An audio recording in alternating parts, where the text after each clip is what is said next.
Et si je te disais qu'en 2025, il existe un plan pour prendre directement de l'argent sur les comptes des milliardaires du monde entier? Ça ressemble à de la science-fiction, mais non. Cette proposition existe déjà et elle a un nom, la taxe Zuckman, un impôt mondial sur les plus grandes fortunes. Une idée tellement audacieuse qu'elle est entrée d'un coup dans les bureaux des ministres, les réunions du G20 et les gros titres des journaux. Pendant que tu comptes tes pièces à la caisse du supermarché, pendant que tu te demandes comment ta facture d'électricité a pu grimper si vite, il y a un groupe de personnes qui n'a jamais ce problème. Au contraire, même au milieu des pandémies, des guerres et de l'inflation, ils ont vu leur fortune exploser. Ce sont les milliardaires. Et pour la première fois depuis des décennies, une proposition veut s'attaquer à cet univers intouchable, prélever 2% par an sur chaque fortune milliardaire, où qu'elle soit cachée. Mais attention, derrière les grands mots et les belles promesses, une question reste entière. Sommes-nous face à une vraie révolution fiscale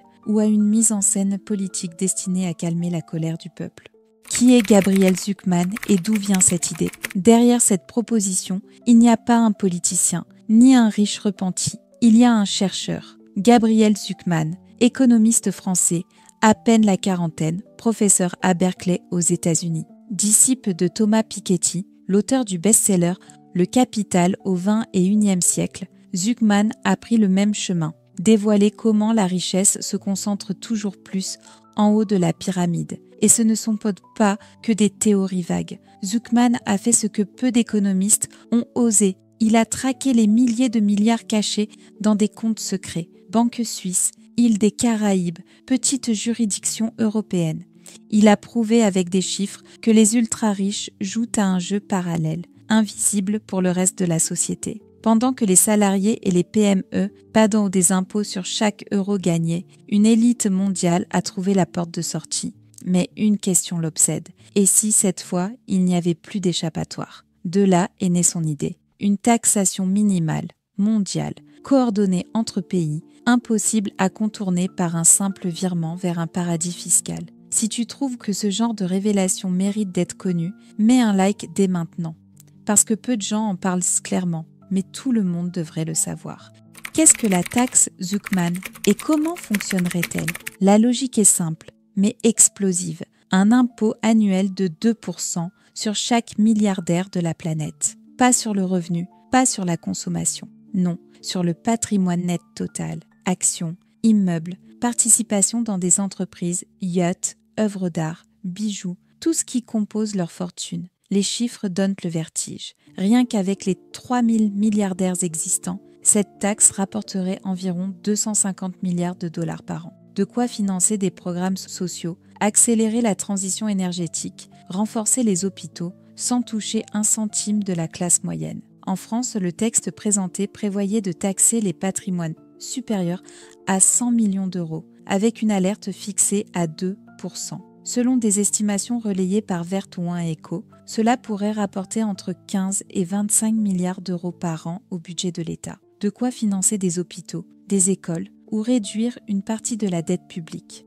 La différence avec les impôts classiques, son caractère mondial, coordonné, automatique, finit le jeu de la chaise musicale entre la Suisse, les Bahamas ou Dubaï. Les données financières sont déjà échangées entre États. La taxe Zuckman ne ferait que systématiser ce contrôle. Ce serait le premier impôt réellement planétaire, et le plus symbolique aussi. Pour la première fois, le sommet de la pyramide ne pourrait plus se cacher. Mais attention, si sur le papier ça ressemble à un Robin des bois modernes, dans la réalité, ça s'attaque au lobby le plus puissant du monde. Et c'est ça qui rend 2025 si décisif.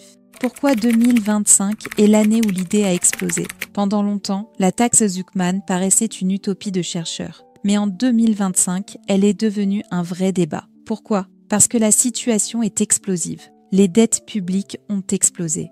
La France a perdu sa note de confiance financière. L'Italie flirte avec la faillite. L'Allemagne dépense des milliards en défense et en énergie. Les taux d'intérêt grimpent. Les caisses de l'État sont à sec. La patience des citoyens est finie. Des familles étranglées par les factures d'énergie et les prix alimentaires regardent vers le haut et voient des milliardaires qui battent des records de profit. La colère monte. Pourquoi toujours nous et jamais eux? La pression internationale augmente. après l'impôt minimum de 15% sur les multinationales adopté par l'OCDE, la question suivante était inévitable. Et les individus ultra riches, le facteur politique. À l'approche des élections, promettre de faire payer les milliardaires rapporte des voix. Même certains partis de centre-droit y réfléchissent. Il n'y a pas d'autre solution sans écraser encore plus la classe moyenne. En France, la proposition a même été adoptée en première lecture à l'Assemblée nationale en février 2025. Mais en juin, le Sénat, à majorité de droite, l'a rejetée, la jugeant anticonstitutionnelle et dangereuse pour l'investissement. Des journaux comme Le Monde ou Le Point ont résumé le contraste. Pour la gauche, un symbole de justice sociale. Pour la droite, un repoussoir fiscal. Et voilà comment, du jour au lendemain, une idée qui paraissait irréalisable est devenue un sujet sérieux au G20 et au Parlement européen. Mais au fond, la question reste entière. Est-ce qu'on a vraiment le courage d'affronter les plus puissants de la planète? Ou est-ce juste une mise en scène pour gagner du temps? Le côté obscur, qui gagne et qui perd? Sur le papier, tout le monde y gagne. Mais dans la vraie vie, rien n'est jamais aussi simple. Les gagnants évidents, les États surendettés qui verraient des milliards entrer dans leurs caisses, les citoyens ordinaires qui auraient enfin le sentiment de justice fiscale, les projets mondiaux, du climat à la santé, qui pourraient être financés avec cet argent, les perdants inévitables, les milliardaires bien sûr, et ils ne céderont pas sans combat, les marchés financiers qui pourraient trembler si des fortunes devaient être liquidées en urgence, les paradis fiscaux qui perdraient de jouir des milliards et leur influence. Mais un danger plane. Et si au final cette facture revenait vers nous? Les ultra-riches pourraient couper des investissements, augmenter des prix ou exercer une pression pour faire porter le coût aux consommateurs. Et puis, une question cruciale demeure. Qui contrôlerait l'argent récolté? Servirait-il vraiment à réduire les inégalités ou simplement à boucher les trous des budgets mal gérés? Le Premier ministre François Bayrou a qualifié la taxe de confiscatoire et alerté sur un risque de fuite des capitaux. Pourtant, les sondages montrent que près de 78% des Français soutiennent l'idée de taxer plus fortement les ultra-riches. Une fracture énorme entre ce que veut le peuple et ce que défend une partie de l'élite politique. Et toi, qu'en penses-tu? Tu crois qu'un impôt mondial sur les milliardaires est possible ou qu'il ne verra jamais le jour? Au fond, la taxe Zuckman n'est pas qu'un impôt. C'est un miroir. Il reflète un monde coupé en deux. D'un côté, une élite qui accumule des fortunes inimaginables. De l'autre, des millions de personnes qui se battent chaque jour pour rester à flot. Qu'elle soit adoptée ou non, personne ne le sait. Peut-être qu'elle marquera l'histoire. Peut-être qu'elle sera enterrée par le lobby des puissants. Mais une chose est sûre, la patience des citoyens est en train de disparaître. Et cette discussion n'est pas seulement à propos des milliardaires. Elle nous concerne tous. C'est le prix que nous payons chaque jour, pendant que d'autres vivent dans un univers parallèle. Si cette vidéo t'a fait réfléchir, mets un like, partage et abonne-toi. Parce que les changements ne commencent pas avec des promesses politiques, mais avec notre conscience collective qui s'éveille.